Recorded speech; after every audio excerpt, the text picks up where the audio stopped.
성도 여러분 반갑습니다. 9월 17일 365일 말씀과 함께 시간입니다. 오늘 읽을 말씀은 에스겔서 46장에서 48장까지의 말씀입니다. 46장은 제사 규례와 왕의 권력 남용 방지를 위한 제도, 성전 예배와 관련된 규례에 대해 기록하고 있습니다. 하나님과 그의 백성 간에 가장 중요하고 기본적인 것은 영적 교통이기 때문에 하나님은 이와 관련된 규례를 자세히 일러주신 것입니다.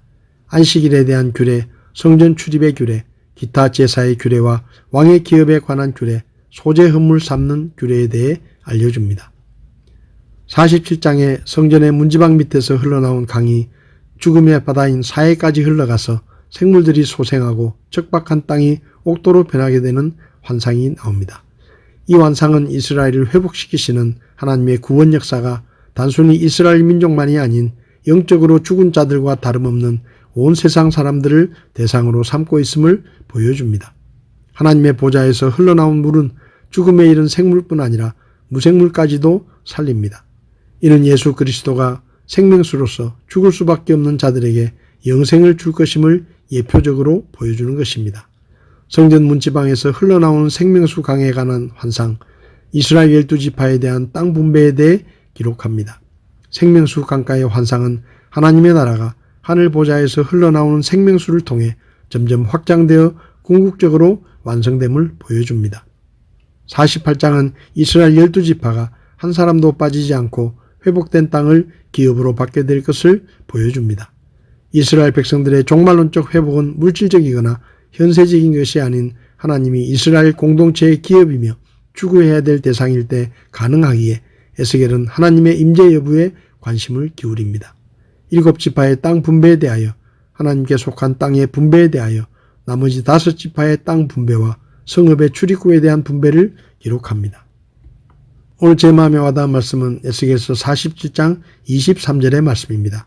그 타국인이 어느 지파 안에 머물든지 너희는 거기서 그에게 그의 상속재산을 줄지니라.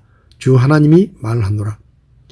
에스겔 47장의 전반부에서는 하나님의 영광이 다시 돌아온 성전의 문지방에서 흘러나온 강이 생물들을 소생시키고 척박한 땅을 옥토로 변화시키는 환상을 기록했고, 후반부는 이스라엘의 12지파에게 땅을 분배하는 내용이 기록되어 있습니다. 땅을 분배받을 때는 제비를 뽑아 나누라 하셨는데 하나님께서는 너희뿐만 아니라 너희 가운데서 자녀를 낳으며 함께 살고 있는 외국인들에게도 땅을 나누어 주라고 하셨습니다.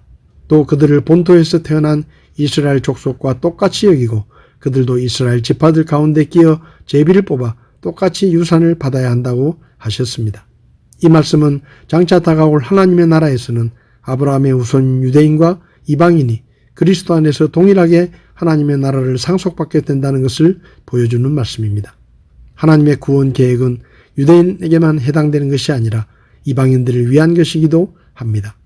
사도 바울은 갈라디아서 3장 28절에서 거기에는 유대인이나 그리스인이 없고 매인자나 자유로운 자가 없으며 남자나 여자가 없나니 너희는 다 그리스도 예수님 안에서 하나이니라 라고 말씀했고, 베드로도 베드로전서 2장 10절에서 너희가 지나간 때에는 백성이 아니었으나 이제는 하나님의 백성이요 긍휼을 얻지 못하였으나 이제는 긍휼을 얻었느니라 라고 말씀하여 우리 같은 이방인도 예수님을 믿음으로 구원받으면 유대인과 동일한 하나님의 상속자가 되었다고 말씀하고 있습니다.